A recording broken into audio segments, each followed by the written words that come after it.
mena say oko kape obi oba bi obeka cho say ebi ya wotan Sam George ba mentano but metana adwuma because ade we na wo ye no kwasem ne say national security implications. Was it even necessary? Yeah, meba number one and say as a minister who be do media houses, radio stations.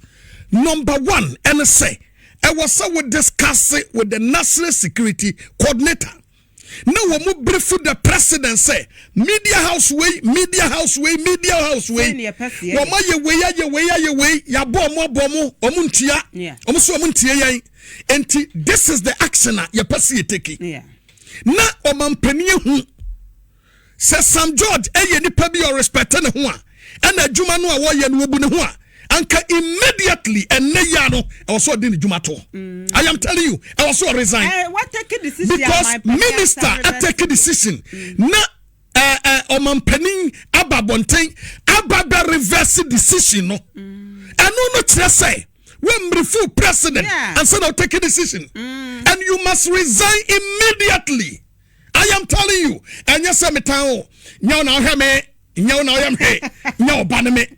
But adia na wo ye no kwasem ene say adia ba ko a e wo say politicians esua bibi e wo ho ne say look this mainstream media no asesen now social media has taken over ya sesia no e kamia ye say ye kosku kusua de but na me no te hey si ye ntro essay enfamra omo akosku no betro omo de nyame adum e anso beboa ne yeso ya trade ebre bia so ye na wose obi tre studio ha edj 24/7 ene nyame adaroma me de to ayi sesi anu a enwuma machine nankasa be mix no nya bini emre bia so ye nanke o se nya reporters ebegu all rounds no mo the stories aba.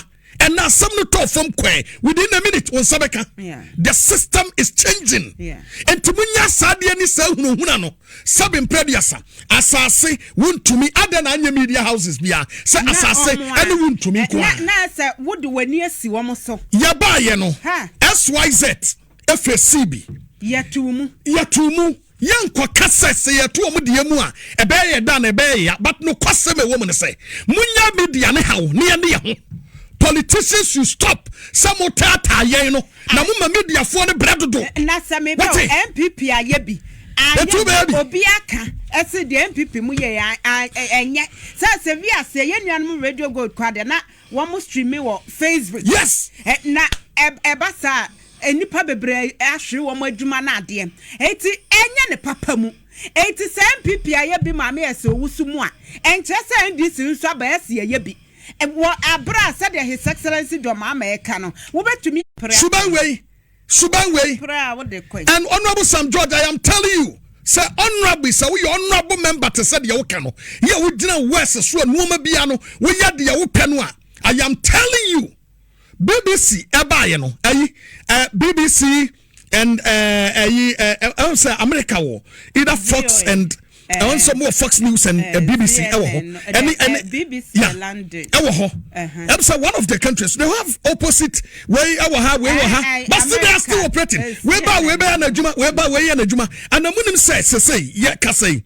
Adiaba to NDC here. Pa. Opposition media houses. I am telling you, Cecilia.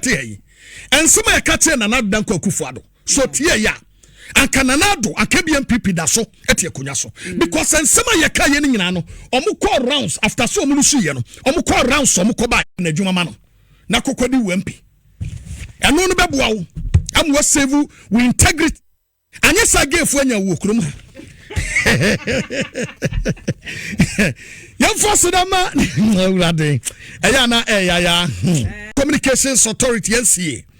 Added to just say 60 radio stations bi ha yemu no wo mo yan suspend wo mo kakra esa say won djumadi ahodo e wo se wo mo adie ene ntotoya e wo so mo digu na kwai mo no wo mo amiti standard nti yenyu wo mo emfiri ho na asemi eba beto dwa no na chese wontumi FM ye won kran ha eka ho wontumi FM ye wotakra de eka ho ene untumi radio stations awodo bebrenu ano eka ho a yatum asase radio ye wo nkranha asase pa de wo kumase ene nasefo nyina nso no ya suspend wo mo ya keke kwaje wo mo license ya no na wo mo achese wo mo ejina LI 1991 ena wo mo ejina so eye Electronic Communication Act no 2008 Act 775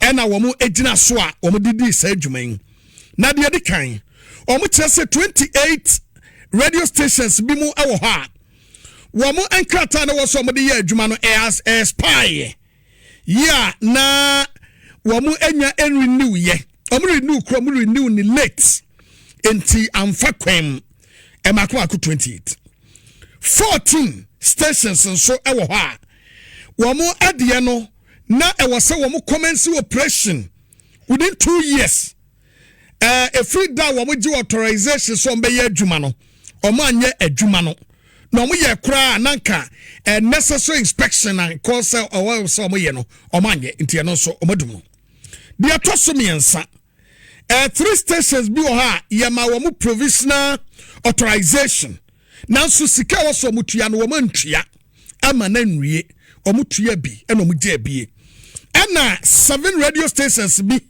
enso ewo ho sika no wo mutua mom na mom na nke wo se wo mo fam panimfo no mba be the final approval no wo mo amfa amma ne senti wo matom na asemi Honorable Sam George ekasa fa ho etechiri mu ewo mla sebedefie.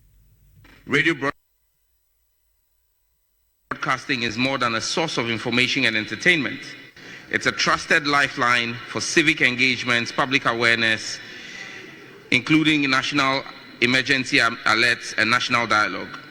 It connects people to the government, the economy, and each other, often in real times. Mr. Speaker, under Ghanaian law, any entity seeking to establish and operate an FM radio station must first obtain a frequency authorization from the National Communications Authority, the NCA. Per Regulation 54 of the Electronic Communications Regulation 2011 LI 1991, the authorized entity is required to construct and operationalize the station within 2 years of receiving the authorization. Before any station is permitted to go live, the station must invite the NCA to inspect the construction and installation of the station to certify that the station conforms to the standards established by the NCA for radio broadcasting in Ghana. It is upon the grant of the test transmission authorization or a certificate of compliance that the station can commence operation. This process, Mr. Speaker, is not optional. It is the legal foundation for ensuring that our national spectrum is used responsibly, professionally, and in the public interest. Mr. Speaker, the term of an FM radio broadcasting authorization is 5 years. Under Regulation 56 of the ECR 2011, a renewal application must be submitted to the NCA at least 3 months, 90 days before the expiration of the existing authorization. Failure to comply with this 90-day prior timeline results in the application or any new application being treated as a new application before the NCA. Mr. Speaker, on 12 February 2025, shortly after I assumed office as the Minister for Communication, Digital Technology and Innovation, I issued a directive to the NCA to produce a complete listing of frequency authorizations granted or renewed within the preceding 60 days. The objective of the audit was to produce an accurate and up-to-date inventory of all assigned, unassigned, and unauthorized frequency holdings in Ghana. Why ayan Samoa Honorable Sam George Eddie Etuja na wawie ye no sena Owura John Dramani Mahama ebo nyo de akosonso eti Owura John Dramani Mahama nso putuprum eba bonten ede ba betu dwa se yamma won kwan won a yese yade wo lances ede afro mo nsem no yamma mo akwanya na mo nyo mo adwuma esan se de ye no wo ye ne sa pe na media freedom no e na wutietia so no yanya saa ɛno nti wɔsoafoɔ no ɛnsan kɔ n'akyi na wɔma wɔn mmerɛ na wɔn san enye wɔn adwuma na nneɛma a ɛwɔ san kɔm siesie ɛma no yɛyie no wɔn san nkonko siesie Sam George ɛtɛyɛ no wɔsan ɛde to dwa sɛ wɔma wɔn nafuo aduasa sɛ wɔn mfa nsiesie. This is a declaration against impunity, abuse, and inertia. The airwaves do not belong to the powerful and connected. They belong to the public, and we are duty-bound to govern them transparently and effectively. Our fight is not against free speech. It is against lawlessness, asset misappropriation, and regulatory defiance. I remain committed to reclaiming what rightfully belongs to the Ghanaian people and laying the foundations for a fair, modern, and technologically equipped broadcasting sector. Once again, Mr. Speaker, due to the clemency His Excellency the President has asked for, there is 30 days from today for all defaulting media houses to rectify their default and breaches. And Mr. Speaker, the ministry has shown that we are willing to reinstate. Earlier this year, we shut down 6 media houses who have all rectified their breaches and they have been reinstated. We urge the defaulting media houses to take advantage of the President's clemency for 30 days. Why I am Sam George and the Atuja and the na yegusuwo mrashebedom ho ena mrashebedom dom dodo danu ni Honorable Mahama Ayariga wode to mrashebedom nanimu se ane emra wo ho ayede ye adwuma ewo ye memu ena eye de obo enwuma ahodo no ye nyina emra bataye ho ntino ye ntumi nka so we de ye ma ne nko we de wonye Debi emra na ese ye adwuma ma Ghana etumi egya ne naso na efa ne ntoma pa efrenti ono de ne oka nyina ne se regulations ahodo ye a ebata de obonyuma ene ye dwubedie eho no ye nhwe se ye betri amanfo adwen siso na ye de ye adwuma se de tie pepepe. This endeavor to comply with the conditions of the license. It is as simple as that. It is a national asset and the frequency has been allocated to you, subject to payment of certain license fees. Please pay your license fees.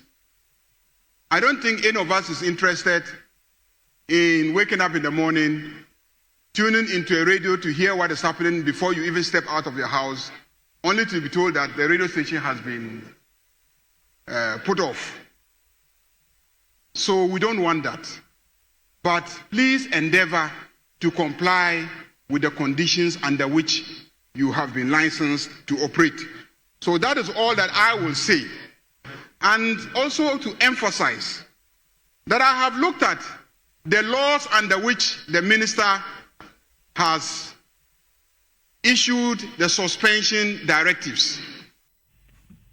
When a majority leader mrashebedom dom dodo danu ni Honorable Mahama Ayariga ni nyina mu na dom kuma e wo mrashebedom micro minority emu pani Alexander Afenyoma ke okasa my penny His Excellency John Dramani Mama e wo mu se wo se wo mo ayaje wo mo radio station ehutumi na free wo mo nsa na se yatumu no yensan mo nkoye adwuma de nanso sa enhyehyeye a wo de abade you're too late.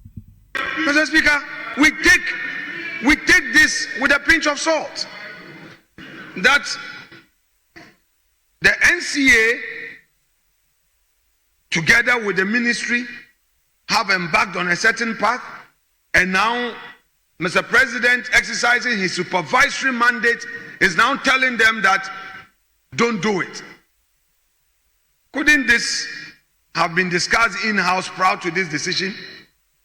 Well, Mr. Speaker, we have been in government before, so we can understand the situation the government finds itself. Mr. Speaker, I have heard certain views being expressed to the effect that, oh, yesterday we heard of similar actions by the executive. I recall that as a member of the appointment committee, the issue of the closure of some radio stations became a critical matter for us to even discuss at the appointment committee. And our friends opposite were very, very firm in their conviction And I shared those sentiments with them. Granted that something happened yesterday which was not good for our country. Do we have to repeat them? No.